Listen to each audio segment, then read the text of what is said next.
Oi, pessoal. Então voltamos, né, para ver aí a primeira solução desse nosso primeiro desafio trivial. Então o problema era o seguinte, a gente tinha aqui um quadrado, né, de lado 4, um triângulo equilátero de lado 4, e a gente quer saber a área desse triângulozinho BGH. Bom, vamos lá, pessoal. Nossa primeira solução vai envolver apenas técnicas de geometria plana.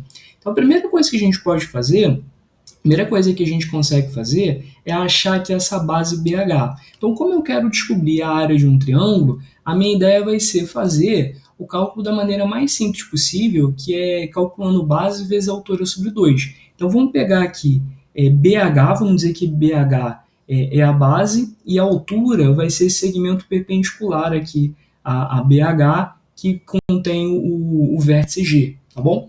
Então, achar que a base BH é muito fácil, é simplesmente usar a ideia de base média, né? Então, dá uma olhadinha, olha só, note que BH é a base média referente à base AF do triângulo AFC.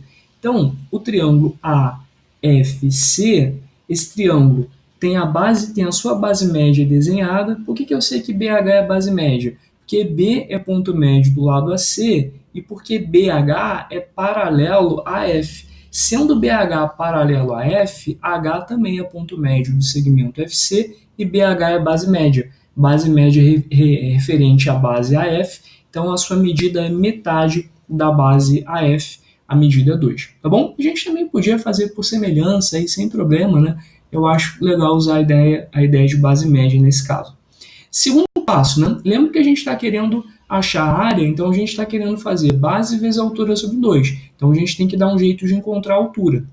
Então o que eu fiz aqui, né?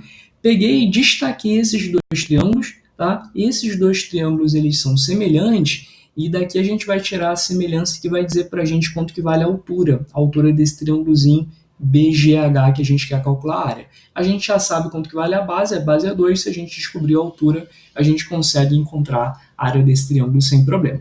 Bom, mas primeiro, pessoal, vamos lá, como é que a gente vai construir esse triângulo, né? A gente vai traçar a altura do triângulo equilátero. Lembra que no triângulo equilátero, a altura que forma um ângulo de 90 graus, a altura também vai ser bissetriz, né? Também vai dividir esse ângulo de 60 ao meio, e também vai ser mediana, esse lado oposto que mede 4, a gente vai dividir em duas partes iguais, cada uma medindo 2, ok?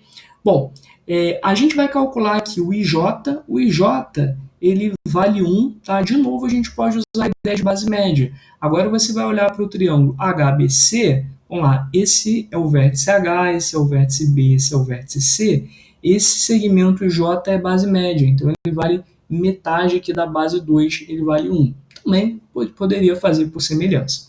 Esse segmento todo, DJ, é a altura de um triângulo equilátero de lado 4. Você lembra da fórmula, né? A altura é lado raiz de 3 sobre 2. Como o lado é 4, vai ficar 4 raiz de 3 sobre 2, 2 raiz de 3. 2 raiz de 3 é a altura do triângulo. Como a gente quer descontar esse pedacinho aqui que vale 1, esse segmento aqui que vai de I até D, ele vai medir 2 raiz de 3 menos 1. É a altura do triângulo menos menos o comprimento desse segmento aqui, J, que vale 1.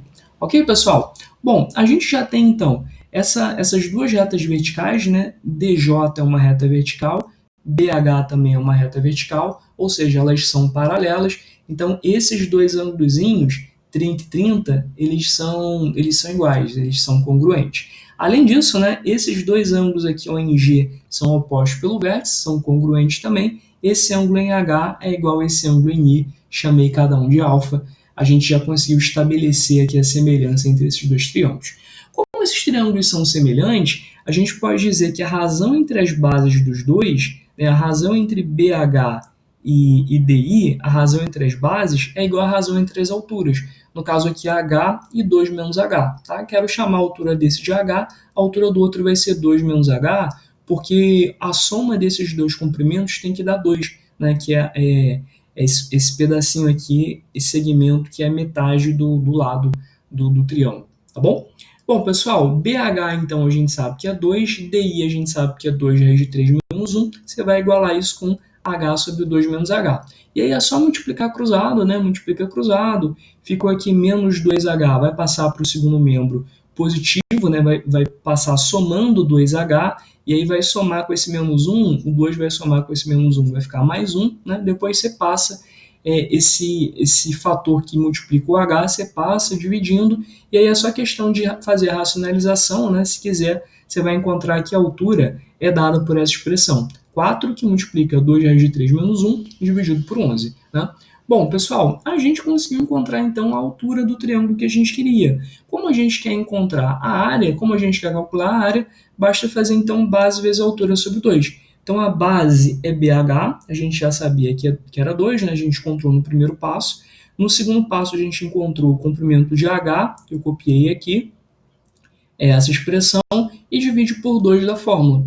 2 com 2 vai cancelar, e esse 4 vai multiplicar todo mundo aqui dentro do parênteses, você tem 8 raiz de 3 menos 4 sobre 11. E, na minha opinião, essa é a melhor solução para esse problema, essa é a solução mais bonitinha, né? Mais simples, né? Mais rápida, só que ela tem um inconveniente, né? Tem aquele inconveniente que aparece muitas vezes quando a gente está trabalhando com geometria, o inconveniente é que a gente precisou desenhar essa perpendicular DJ que não fazia parte do problema inicial. Então a gente precisou desenhar uma linha adicional para poder chegar nessa semelhança, para poder encontrar aí as medidas que a gente queria, tá certo? Nem sempre é fácil a gente enxergar, né? Nem sempre é fácil a gente enxergar uma maneira simples de desenhar alguma linha auxiliar que realmente ajude, né? Às vezes a gente desenha um monte de coisa e não ajuda, às vezes a gente não consegue enxergar nada que seja útil para resolver aquele problema. Então, nas próximas soluções, né, a gente vai explorar métodos que vão dar um pouco mais de trabalho, é verdade, mas eles também não vão exigir tanta criatividade, né, como essa primeira solução exigiu, de desenhar exatamente essa linha aqui perpendicular, essa altura que ajudou a resolver o problema. Ok, pessoal? Então, aguardo vocês aí nas próximas soluções. Tchau, tchau!